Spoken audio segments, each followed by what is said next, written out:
네, 안녕하세요, 여러분. 네, 어제에 이어서 오늘도 또 연속으로 영상을 올립니다.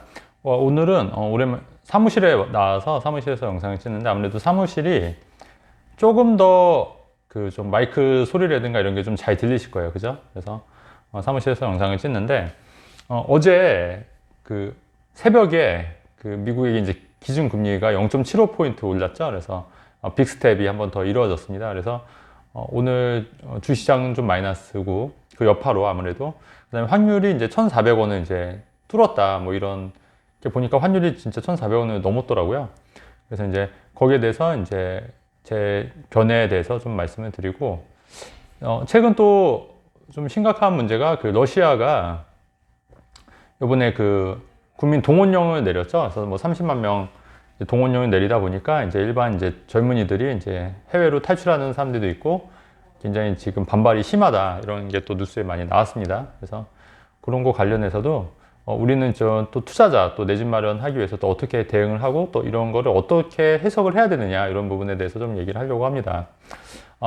그 전에 여러분 그 얼마 전에 제가 그 음악회를 다녀왔어요. 근데 음악회를 갔다 왔는데 너무 좋더라고요. 좋은데 이제 끝나고 이제 모여서 이제 음악회 이제 그 관계 사람들하고 이제 같이 이제 술자리를 했는데, 근데 어떤 분이 이런 얘기를 하시더라고요. 그 음악회 어떤 이제 가수가 노래를 할 때 소리가 너무 작아서 음향 기계에 문제가 있는 거 아니냐. 근데 저도 그 생각을 했거든요. 근데 저는 그 소리가 작아졌던 원인이 그 가수가 다른 가수에 비해서 이 마이크가 좀 이렇게 멀리 떨어져 있었던 거예요. 그래서 마이크는 좀 멀리 떨어져 있어서 확실히 소리가 음량이 작구나. 저는 이렇게 생각을 했는데, 네, 어떤 분은 그 소리가 작아진 이유를 이제 음향 기계의 문제로 생각하시더라고요. 그러니까 이거를 똑같은 관점을 보고도 이렇게 해석이 다를 수가 있구나. 저도 그런 생각 많이 들었거든요. 근데 제가 그거는 그 마이크가 좀 떨어져서 소리가 좀 작아졌다고 얘기를 하니까 그제서야 이제 다른 사람들도 이제 제 말에 많이 공감을 했고, 그 전까지는 뭐 음량에 대해서 문제가 굉장히 많다는 식으로 얘기를 하다가 제가 또 그런 문제 제기 제가 관찰한 거를 얘기를 했더니 그제서 이제 사람들이 이제 마이크가 좀 떨어져 있으면 소리가 좀 작아지고 실제로 좀 그랬다, 제 의견에 더 많이 동조를 하시더라고요. 그래서 이게 그 어떤 관점을 갖고 보느냐, 또 그 똑같은 것을 보더라도 해석이 이렇게 달라지는 걸 보고서 우리 같은 경우에 부동산도 마찬가지로 어떤 현상을 보고서도 다 사람들이 생각하는 게 다 다를 수가 있겠구나. 누가 맞다 틀리다 이런 것보다도 이게 사람들이 정말 다 다양하게 해석을 하겠구나 이런 생각이 좀 많이 들더라고요. 그래서 여러분, 제 관점이 반드시 맞다고는 저는 절대 얘기하지 않습니다. 근데 어쨌든 제가 바라보는 부동산 시장의 관점에 대해서 좀 얘기를 하려고 하니까 이런 건 좀 참고해서 여러분들 투자 판단하는 데 도움이 되셨으면 좋겠고, 자, 우선은 저는 부동산이 이제 조금 더 상승하기 위해서는 그러니까 외부적인 요인과 내부적인 요인이 같이 충족이 돼야 된다고 생각을 해요. 그래서 일단은 내부적인 요인은 어제 그 조정적 해제로 인해서 아무래도 조금씩 이제 분위기가 무르익고 있다는 거죠. 왜냐면 대출이 금리가 계속 오르고 있고, 최근에도 이제 빅스텝으로 대출 금리가 오르고 있긴 하지만 사람들도 또 내성이 생기는 거거든요. 그래서 금리가 오른다 하더라도 이제 당장은 충격이지만 시간이 또 지나면 그게 또 내성이 생기는 거예요. 그래서 금리가 오른다 하더라도 물론 이제 부동산 경기에는 굉장히 이제 안 좋은 거예요.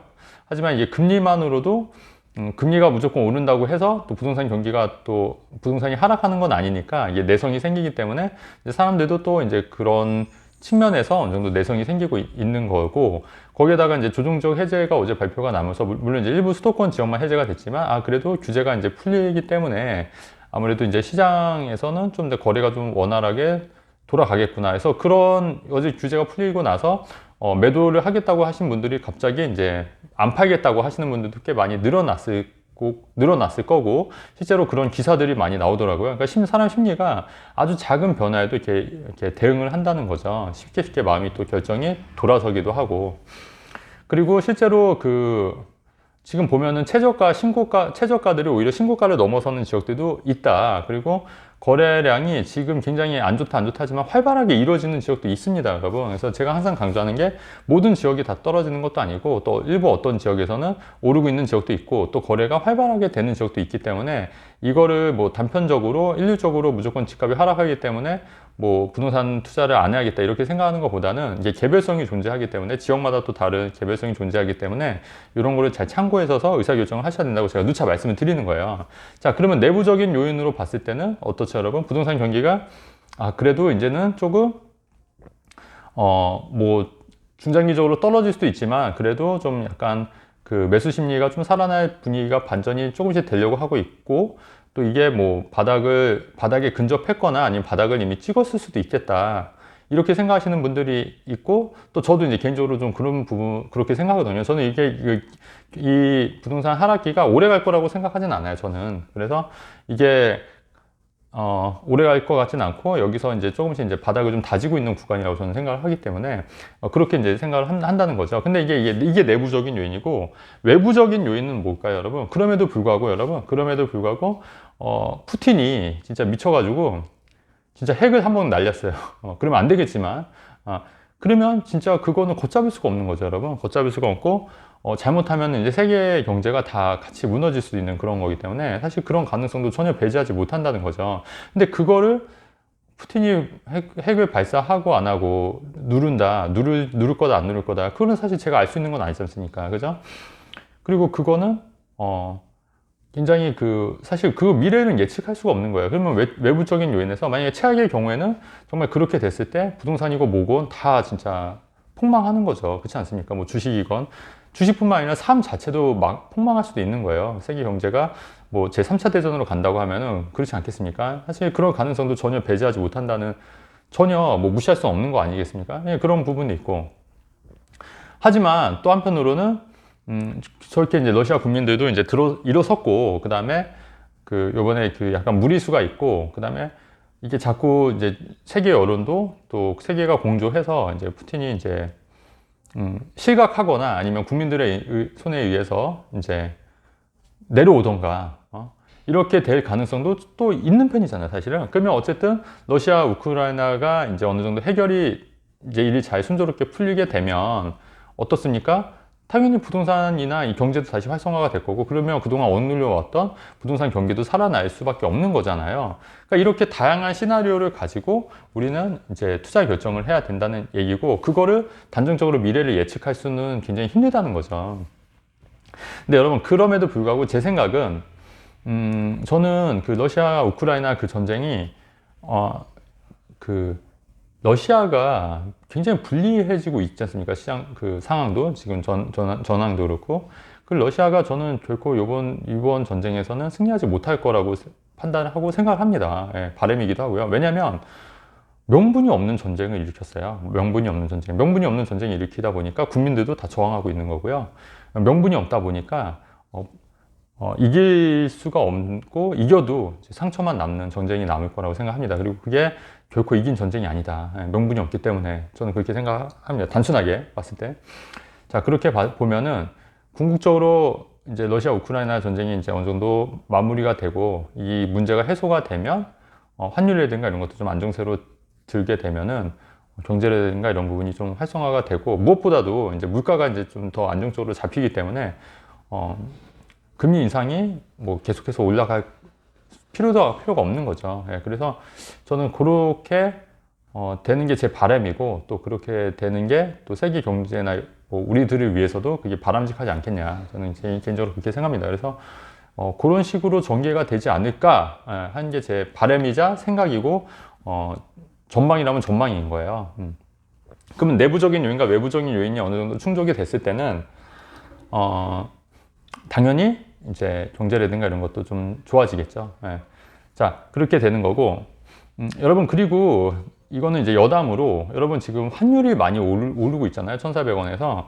지금 어떻게 보면은 환율이 많이 올랐다는 거는 우리나라 돈 가치가 떨어지는 거고, 또 부동산 가격이 하락했기 때문에 달러를 갖고 있는 우리나라 국민들이나 혹은 검은 머리 외국인이라고 그러죠. 이제 국적은 외국인이지만 이제 한국 사람들인 경우에, 그런 분들 같은 경우에 어떻게 보면 굉장히 기회일 수가 있지 않습니까? 이렇게 환율 때문에 달러를 갖고 있는 사람들은 상대적으로 달러 가치가 높아졌기 때문에 저렴하게 한국 부동산이라든가 한국 주식을 살 수가 있는 메리트가 있는 거예요. 그래서 실제로 제가 얼마 전에 그 이제 고급 음식점에 갔는데 이제 그런 이제 미국에서 오셨던 분이 있더라고요. 근데 미국에서 오셨던 분이 이제 그 주방장이나 이제 거기 이제 오마카세식으로 이제 요리사가 이제 계속 이제 주는 거니까 음식을 주는 거니까 이제 막 얘기를 하시는데 그분 같은 경우는 이제 한국인인데 이제 외국에서 미국에서 이제 국적을 갖고 있고 이제 오셔서 이제 음식을 먹는데 한국에 오서 좋은 점이 뭐냐고 하니까 물가가 굉장히 싸다라는 거죠. 그래서 실제로 한국 물가 그렇게 싸지 않은데요 했지만 그 말은 뭐냐면 달러를 갖고 있는 사람을 봤을 때는 한국 물가가 환율 때문에 굉장히 싸져 있다는 거예요. 그 말은 우리나라 그 부동산 가치 있는 것들도 굉장히 싸져 있다는 거죠. 그렇기 때문에 이런 환율의 차이를 이용해서 또 우리나라 그 저평가된 부동산을 또 살 수 있는 기회들도 있고 또 그런 움직임도 분명히 있을 거란 얘기예요. 왜냐하면 돈은 여러분 돈은 당연히 그 저평가된 대로 갈 수밖에 없는 거예요. 뭐 투자를 위해서 또 돈을 벌기 위해서이기 때문에 그거는 뭐라고 할 수 있는 게 아니지 않습니까?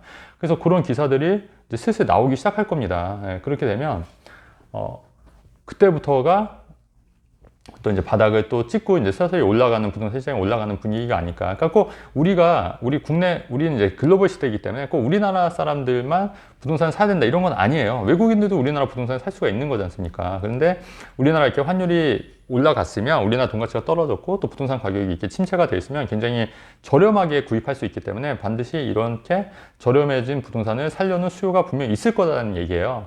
그렇기 때문에 이게 그런 부분도 좀 추이를 좀 잘 지켜보실 필요가 있다는 그런 말씀을 좀 드리고 싶습니다. 그래서 아무튼 오늘은 부동산 시장 전망, 어줍지 않은 부동산 시장 전망을 말씀드렸는데 아까 내적인 부분과 외적인 부분을 좀 잘 관찰하셔라. 이런 부분을 관찰하셔야 될 것 같고, 그 다음에 내부적인 요인들도 조금씩 이제 내부적인 요인들은 이제 조금씩 풀릴 기세가 보이는데 외부적인 요인들은 이렇게 쉽게 예측이 불가능한 영역이지만 우리가 최악의 경우와 또 최상의 경우를 잘 생각을 해서 또 어떤 식으로 이게 가냐도 잘 참고하셔서 여러분들 투자 결정하시는데 도움이 되셨으면 좋을 것 같다는 생각입니다. 여러분 그리고 이거는 또 얘기가 좀 길어질 수가 있는데 투자 공부를 하실 때 대부분 이제 지식적으로 하지 않습니까? 근데 지식적으로 하면은 우리가 올바른 투자 결정이나 하는 거에 좀 한계가 있어요. 그러니까 물론 지식도 중요하지만 그런 지식을 바탕으로 내가 어떤 투자 결정을 내려야 되는가 이런 거를 계속 하는 올바른 투자 결정, 올바른 의사 결정을 할 수 있는 능력을 키우는 게 진정한 공부지. 여러분들이 단순히 뭐 LTV가 뭐고 DTI가 뭐고 DSR이 뭐고 이렇게 용어라든가 그다음에 뭐 입주 물량이 뭐 얼마가 되고 이렇게 뭐 단순한 그런 걸 암기해서 여러분들 투자 실력이 늘어나는 건 아니거든요. 그래서 여러분들은 의사결정, 내가 투자 의사결정을 어떤 식으로 해야 되는지 그런 방향성을 잡고 또 이런 거를 토대로 내가 어떤 올바른 의사결정을 할 수 있는지를 잘 고민하고 생각을 하시는 게 여러분들 그 투자 실력을 늘리는 데 더 도움이 될 수 있다는 얘기를 말씀을 꼭 드리고 싶습니다, 여러분. 네. 내용이 좋으면 좋아요, 구독하기 누르면 좋겠고, 여러분. 네. 그래도 어줍지 않은 제 영상을 이렇게 꾸준히 봐주시고 또 구독자 수도 이렇게 꾸준히 늘어나고 있는 데 대해서 굉장히 감사하게 생각하고 있습니다. 여러분 항상 행복하시고 여러분 하는 일 모두 잘 되시기를 기원하겠습니다. 여러분 감사합니다.